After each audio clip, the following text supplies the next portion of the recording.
Hey everyone, we are back for another episode of I Am and More presents the Journey to More. You know me, I am attorney Jamila Moore, the entrepreneur's attorney and business strategist, where I help you structure, grow your business while legally protecting your brand and your profits. You know my motto. Don't just make millions, secure your millions. And today we are joined by a special guest here. One of my mentors who helped me elevate in life and launch Elite Ambition Law Firm, which is a subset of I Am and More, attorney Crystal Myers. Now, before we get into all of the things that she does, I just want to tell you a little bit about her. So she's the principal attorney and founder of 11 Law Firm, a boutique law firm that focuses on meeting the legal needs of entrepreneurs. The boss behind, y'all should put that, the boss behind Be Bossy LLC. She graduated from honors from Winston State University and the Ohio State University Moritz College of Law, and has dedicated her career to ensuring her clients are protected to the fullest extent of the law. She has more than a decade of experience in the legal field in key practice areas such as business law, intellectual property, and nonprofit law. Her portfolio is growing and spans across so many types of industries, from bloggers, podcasts, influencers, all the things. She is the self-proclaimed attorney for everypreneur. Y'all, she really do. I went on her side. I was like, girl, we got templates for podcasters. Anyways, I'm going to stop talking and I'm going to let her speak to you all because she is here to really pour into our audience. Attorney Crystal, what do you have to say to the people? Well, first of all, thank you for having me. Jamila is like, she's so bomb. Y'all know that. She's amazing. She's brilliant. She's beautiful. And I am just so fortunate to be connected with her. So it is truly my honor to be here to elevate the people today. Yeah, so let's jump right into elevating the people. What does it really mean to elevate? It really just means to level up, to enhance, to increase, to take things up a notch. I feel like we all have to start somewhere, right? But the ceiling really is made of glass. Like there's always another step to keep going, to keep going, to keep going. Because you're going to shatter that glass ceiling and the one above that and the one above that. And you're just going to keep growing. So whatever your trajectory is, I have developed and designed my law firm to support my clients to move in that direction up. She said there really is no glass ceiling. I mean, you can go as high as you want to go. So that means when we tell ourselves that, oh, this is stopping us, or this can't happen, or this, we're really placing a glass ceiling on us that isn't even there. Mm-hmm. And so you talked a lot about like you take the entrepreneur and you just want to skyrocket them to the top. What are some of the things that you think entrepreneurs and people with entrepreneurial minds, and I like to lean into that entrepreneurial mind because we all should be solutionists no matter where we are in our lives. And so what are some of the challenges that you see with folks who struggle to kind of elevate? It's one, first of all, imposter syndrome. It's so funny because we just figured out what it was. Like we all knew what it was, but we just put a name to it, right? Mm-hmm. So that, and then I heard something in a sermon this weekend that was talking about really, we kind of limit ourselves and where we want to go on our goals and in our prayers even, because we don't want to be disappointed. It's not that we can't do it. It's that we don't want to be disappointed. I got to give Darius Daniels credit for that, but because I picked up on it, I like set up in church, but I was like that. I mean, that's the honest thing is that I think a lot of times we have it in us. We have a burning desire in us. And then we're like, you know, what's the formula? Am I missing something? So yeah, you're going to go out here. You're going to align yourself with people who can be a resource, who can help you. But it's all the secret sauce. Everything that it takes is within you. I spoke on a panel this past weekend and young lady came up and she's like, I have a question. She had a question specifically to me. And when she introduced herself, she said, I'm a first generation millionaire. Like she claimed it. Right. And then she was like, well, I want to be. And you're like, it was almost like she was asking a little bit for permission, right? She Mm-hmm, said it, mm-hmm. but then she backed up a little bit. And I said, you already said it. You already claimed it. So that was step one in accepting that it's possible. Yes. Ooh, Accept accept it as possible. that it's possible. Yeah. And that's where I mean that's really where it starts. Like getting the right mindset. And then arming yourself with the necessary tools. So you can't have one without the other. You can't have the mindset and then say, okay, I'm going to do this. I'm going to blink 3 times, click my heels 3 times, then it's going to happen. No, you got to put in the work behind that. You got to figure out what resources, what people, Mm-hmm. what you need, what tools you need in your toolbox to be able to get you to where you want to go. No, that's really strong. And I think it just kind of speaks to the fact that like we have to, our biggest battle is in our mind. For sure. And we look at outside things and we'll blame everything else and everybody else without taking that internal look and say, how have my thoughts kept me from elevating? So good. Right? Like, how have my thoughts kept me So from good elevating? and so honest. Let's talk about that. That's the honest thing. Like, do you say something like just like that young lady? She said it, but then she kind of backtracked. No, stand in it. Stand in it. Stand 10 toes down in it. Say, you know what? I believe this. And sometimes I think we say stuff because we have to convince ourselves, which is fine. But you shouldn't have to convince yourself too much. Because once your mind has conceived it, that's it. It can happen. It can happen. And I think the other thing that like I really want to draw people into what you just said is let's not gloss over the fact that like what we tell ourselves around disappointments and where that comes from. So if I don't try to elevate, I won't be disappointed. Can you talk to the danger of not trying to elevate? Ooh, that's a good one. First of all, if we're coming from a religious standpoint or biblical standpoint, that's disobedience, right? Because if you are told to do something and you are now being disobedient to that calling, that doesn't just put the people who are to receive what's on the other side of that calling in a bind, it puts you in a bind. It puts you in a situation that could be real dangerous. So that's number one. So from the religious standpoint, the spiritual standpoint, you have to lean into your purpose. Like you are put here to do something. So that is a dangerous, dangerous place to be when you're not acting to your full potential. And I do also think that there's no way you can truly live a happy, fulfilled life if you don't. Mm-hmm. So you're depriving others and you're depriving yourself of what could be because I'm sure you've been in a situation where you're like, I want to do this, but the enemy is talking to you over here trying to tell you not to do it, right? There's this internal tug and pull. It doesn't give you peace. And peace and joy go hand in hand. Right? So you can't really have peace.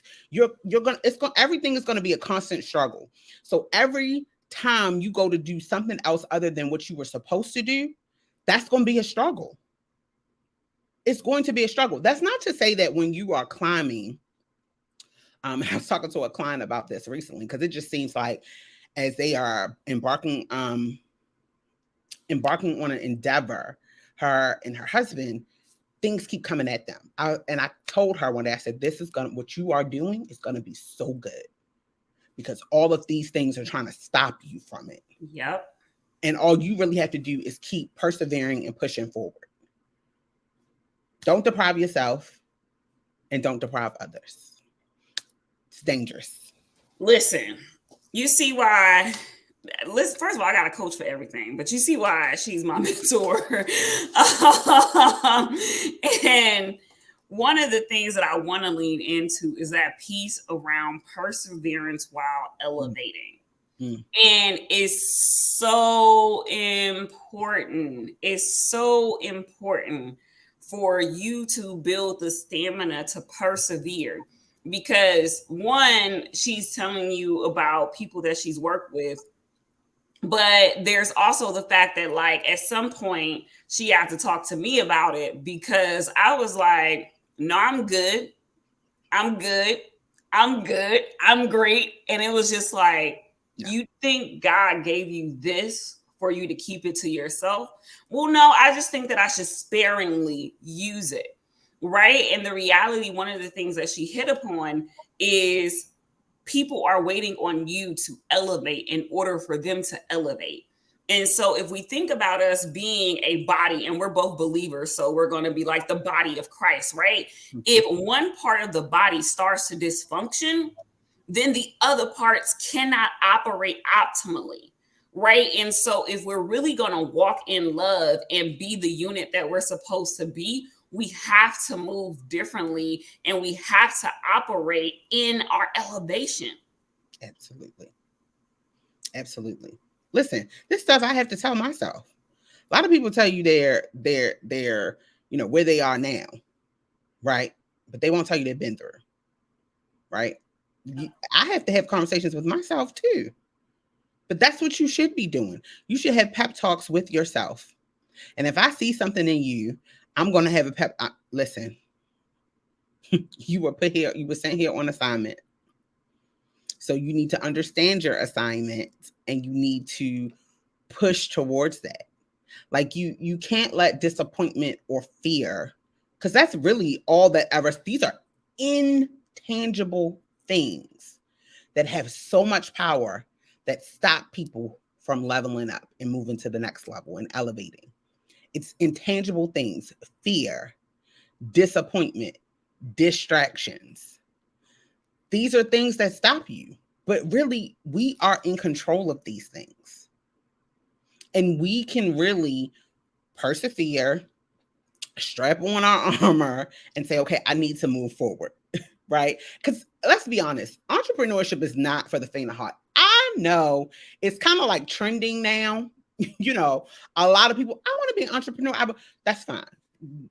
In reality, some people just don't want to have a boss. Yeah. That doesn't mean that you want to be an entrepreneur. It is not easy. It takes so much work, so much strength. It takes you having constant conversations, you constantly talking to people yourself, constantly working. You have to constantly tweak things. Let me tell you, the first of the month never comes any quicker than when you are entrepreneur. Yo! You have to pay people. Okay. You have to really be built a certain way for that life. So you said something earlier in the beginning. You said some people have just that entrepreneurial mindset, right? You may think, and some people, it's always so funny to me. I mean, people are like, I'm not really an entrepreneur. You want to run that bad? And then I have to kind of explain to them, and they're like, oh, I didn't think. Yes, it starts with your mindset first. And then you have to decipher if you have the other pieces, the other components of that body, right? To make it all come together and work. So some people, they do want to be entrepreneurs. Other people, they just don't want a boss. So you have to figure out which one are you. And then you have to remind yourself, like, this is like literally, I've worked for people before, but now I work for myself. We are what we call, both you and I, entrepreneurial attorneys. But we really can't see it any other way, right? Right. So plan B is to enforce plan A. Right? So that's the kind of mindset you have to have. That's the kind of stamina, the kind of perseverance you have to have, because you're going to have to seek validation internally. You can't rely on anybody else to validate you, your experience, or the journey that you are on, and the fact that this is the journey that you're supposed to be on. You have to have that all within yourself. If you get it externally, that's good too, but you have to rely on yourself. And that's key in elevation, Because in order for you to move to the next step, you're going to have to push through all of that and say, there's no ceiling here. I can do exactly what I said I want to do. I can do exactly what I said I want to do. And I want to pause here because I was on a call earlier, and one of the things that came up is only 10% of entrepreneurs ever break six figures. Oh, yeah. And I was like, wow. And I know for women of color, specifically Black women, only 15% ever break six figures. Mm-hmm. And so when you accomplish that, sometimes you're just chasing the million, you're chasing the multi-millions. You may not stop and celebrate yourself at that level. But what gets you to that level is having elevation partners. So how have you leaned in and found your elevation partners as you were elevating? It is so much to unpack in what you just said. I hope they can rewind this at some point. Play that, whatever, mark that on somewhere for them in the comments. They need to play that whole, everything you just said right back. So much in that. Okay, so leaning into those elevation partners. Well, first you have to surround yourself by the right people, because not everybody's going to applaud you. Just because they started out as your friend before this journey, while you were along this journey, whatever point in time, doesn't mean they're going to celebrate you. And my elevation partners, some are in entrepreneurship, some are not. They celebrate the little things. And it's almost like, all right, yeah, we celebrate the big things, but right, we already knew the big things were going to happen. So, it's coming out of things like, oh, we're going to celebrate it. But we already knew that was coming. Let's celebrate you along the way. Let's hype you up. Your elevation partners should be the best hype women and men ever. Mm-hmm. Okay? Because they should tell you, hey, I'm proud of you. Or like literally right here on my desk, there's a note. One of my friends was at my house and she had to take a meeting. So she was in my office and she took I'm a Post-it note person. She took one of my Post-it notes and she wrote me like a note. Yeah. That's like, your bomb, sis. Your bomb AF. Yeah. Literally. And she posted it to my desk. And she left it somewhere. And time had went past, like maybe like 2 days, because I didn't come to my office like the 2 days following that. And I found the note.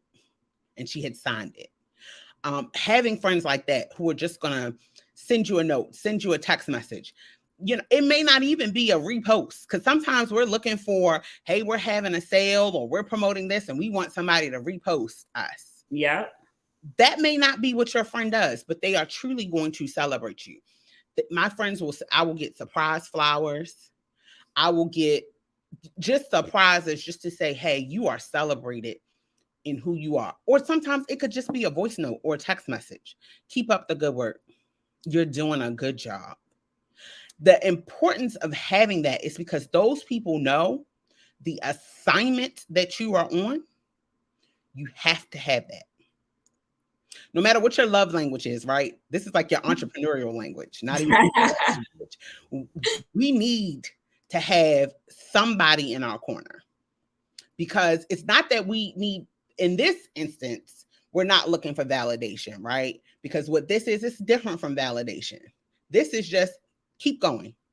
Good job. It's a friendly reminder. You know how sometimes it's like those signs that say, I don't know who needs to hear this. Well, I don't know who needed it. That's what it is. But it's so important because that's like the fuel. That's the fuel you need to keep running the race. No, that's so good, because, it goes back to the point earlier around perseverance. And so you're not going to be able to persevere to elevation if you don't have the right elevation partners. And you talked about the different ways elevation partners can show up for all of us. Talk to us about when we need to remove people because they are not helping us elevate. Because that's a real thing, y'all. That's a real thing. And then you realize, like, I'm gonna just be transparent. Can I be transparent? I'm realizing too many people have access to me, just point blank and period. And so there's a danger looming for me because I need boundaries and I need my time and I need my space and I need my peace. There's a danger looming because I didn't recognize I had elevated. And so I operated at a different level when I had elevated to a new level. And unpack that. You got it. Yeah. Right, because we talk about this all the time, right?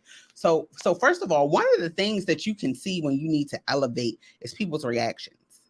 So the same people that are celebrating your wins should be people that you can talk to about your been through or what you're going through, and they won't judge you.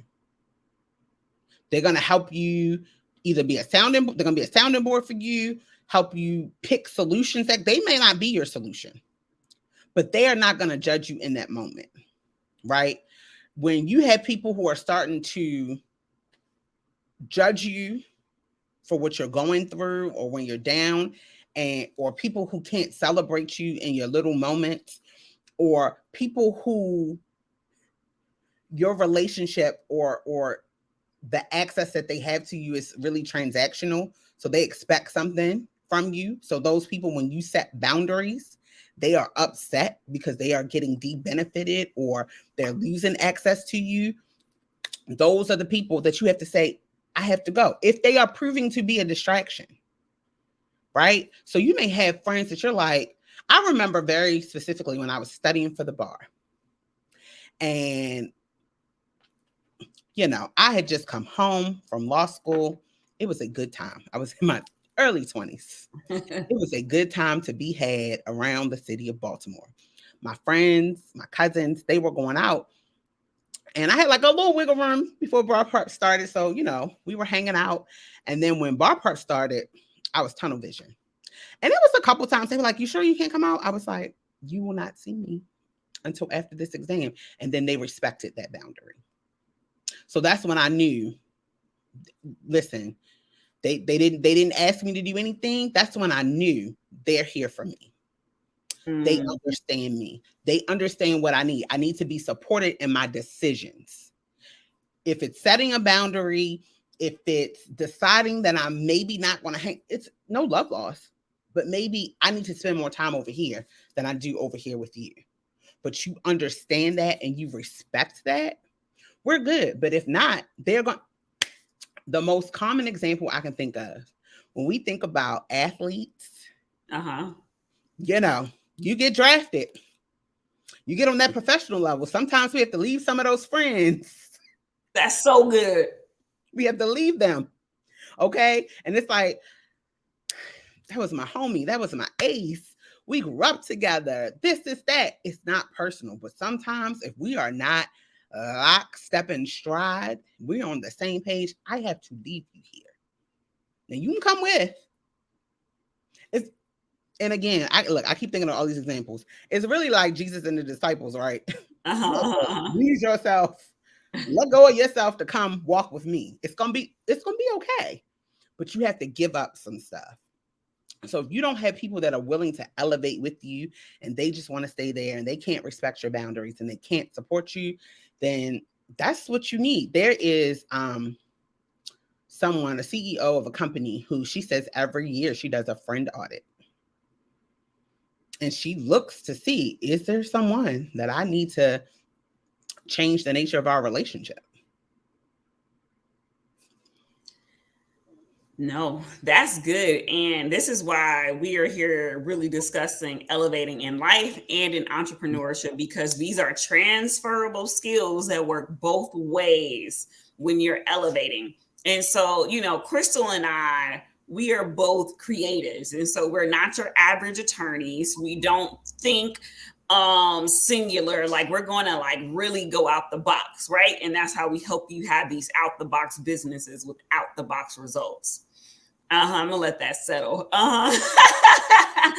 But the other piece that I want you and I to kind of come up with right now and coach the people on right now is elevation SOPs. And so let me break down SOPs for you. Those are standard operating procedures that you need to have consistently that live in your life and in your business. Mm-hmm. And so if we're going to elevate, and we know that we're constantly having this Kaizen model, as Dr. Daniel says, right? We're consistently going around and around back to elevation. That means that there are some things that we can look out for and things that we need to do to make sure that, it's time for elevation. So I'm going to do one and then I'm going to like pass it to you and we just going to tag team this thing. So one of the SOPs that I think you need to have in place is pausing to see where you are. For sure.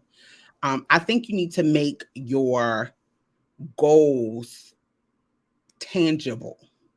Okay. That means writing it down, putting it in a vision board, sharing it with someone. You have to make it tangible. Because the intangible we always forget about, right? And that's going to be key for what you just said. Pause to go back to it.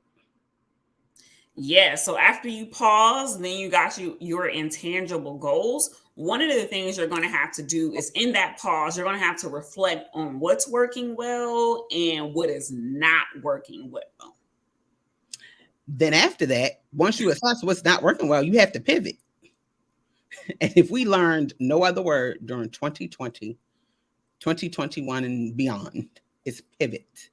Mm-hmm. You have to then course correct. You have to say, okay, so this wasn't working well. That's not a failure. That's a lesson.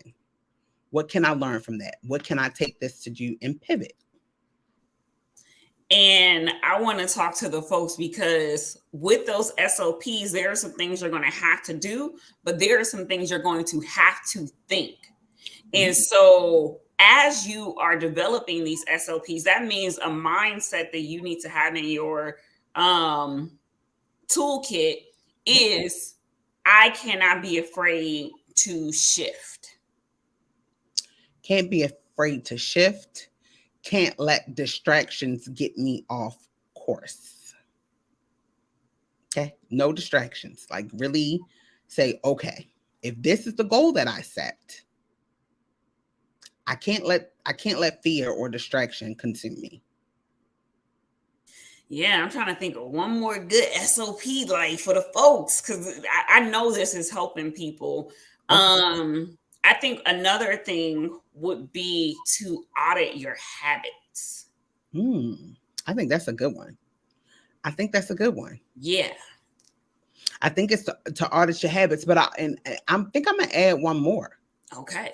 I think what you should also do is go through or walk through that whole process, that whole SOP process we just talked about with a mentor. Ooh. Mentors have mentors. You have a mentor. I'm a mentor, but I have a mentor. Right? So you have to take it to someone else who can see it from a different vantage point that you can see it from. When you think about,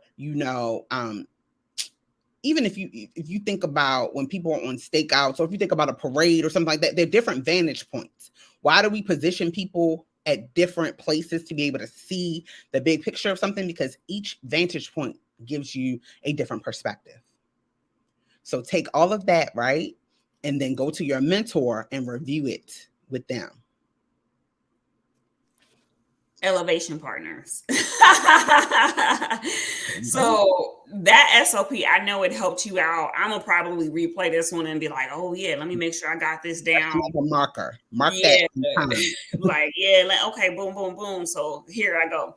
The other piece that I want us to lean into, and you mentioned it twice, but this sense of tunnel vision, like how do people set themselves up to have tunnel vision when they're trying to elevate? Because if you can even be a lawyer, you probably know how to do tunnel vision well, but this isn't a skill that most people have. So discipline.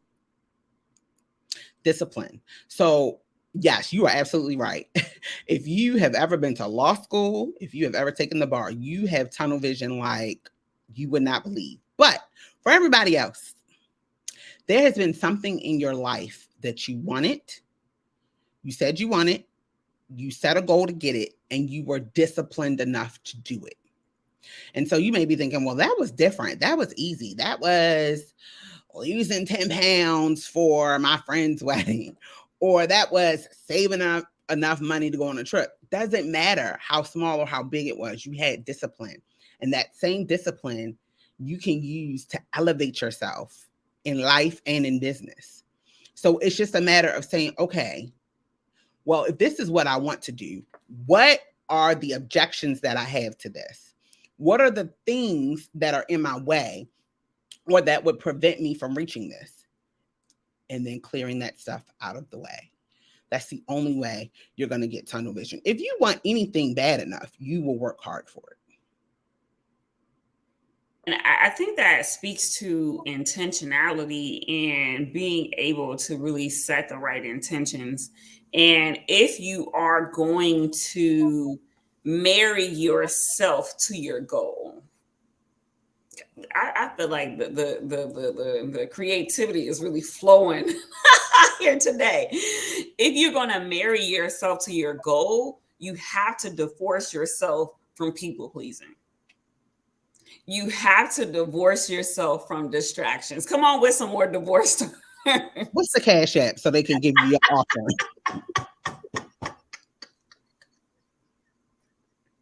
Come on now with that good word. Woo! There are just some things you are going to have to like get rid of. And it's no love lost. It's like we've gone as far as we can go on this journey.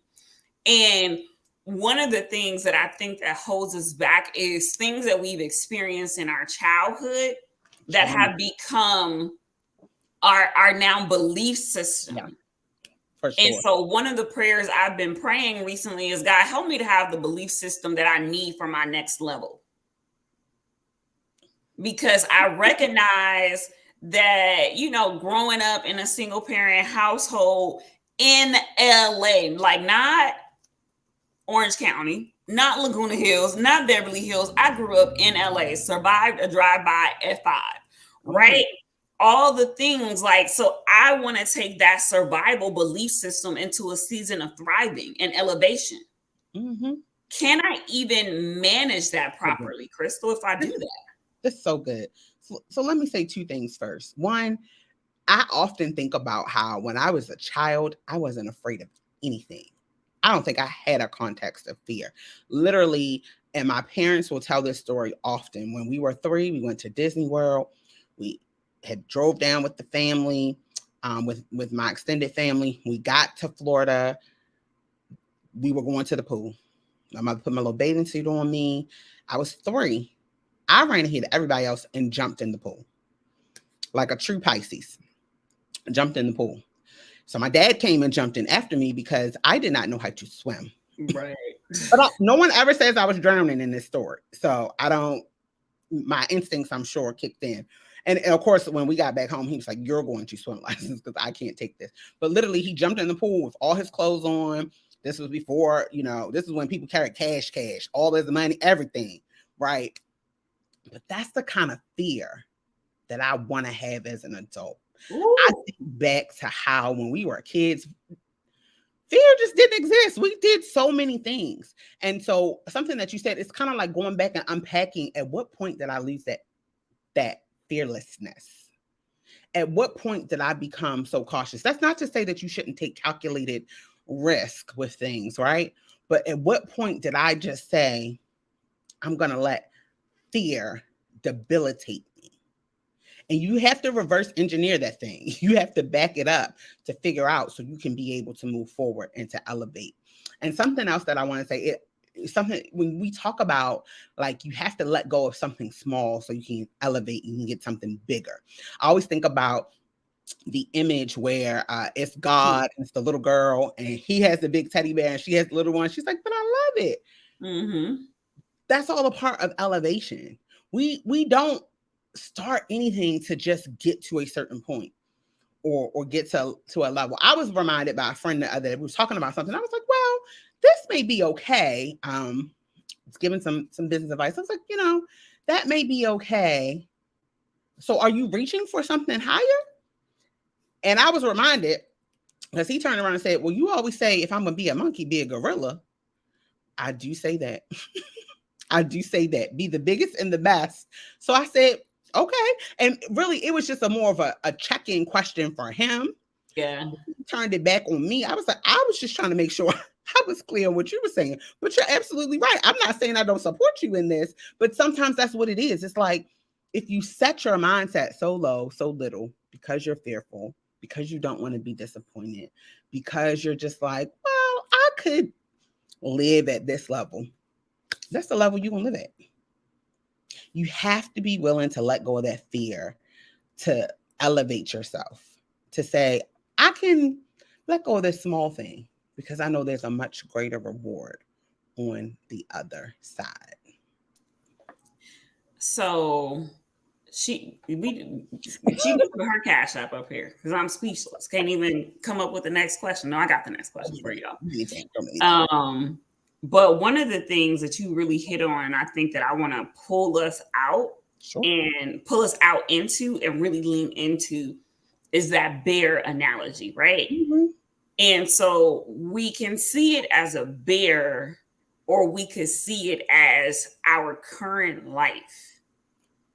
And we have to be willing to abandon our current life, our current beliefs, our current fears, our current circumstances to make ourselves available to God's elevation in our life, in our business, in our mind, in everything connected to us. He's just waiting on you. Man. So when we don't have that abandonment mentality, because it's interesting, we think about abandonment when it happens to us, when somebody leaves and all those different things, but there's always two sides to the coin. There's another side where we need to learn how to be abolitionists in a sense and abandon stuff. Yes, let go. Yeah, let go. So how can you give people some tips on how they can start to let go? And they say let go and let God, but no, for real though, let go and let God and grab God. Maybe let go and grab God. How can the people do that? First of all, recognize everything's not supposed to be with you forever. Some things just have seasons. Some things are just there to be a moment in time to get you to where you're supposed to go on your journey. I had to tell a friend this because they experienced like what they felt like was so much friend loss. It was just like friend after friend after friend. And they're like, what is happening? And they started to look at themselves. I said, back up. This is not you. This is God. Because you're clearly on a path. You're about to go somewhere and you needed to shed some weight. Erykah Badu says, pack light. Sometimes on your journey to elevation, you need to pack light. So you need to shed some of that weight. And sometimes if someone or something leaves you, it's time for you to leave it. That's God's work. Anytime I have something that I have to part with, I pray. I say, God, if this is something that's truly I'm supposed to part with, and I'm supposed to move forward without, give me peace over it. And it'll be like, I forget completely about it. And I continue to move on. I'll pray. So that's what I do. I recognize it. And I also kind of take like the Marie Kondo approach. Thank you for your service.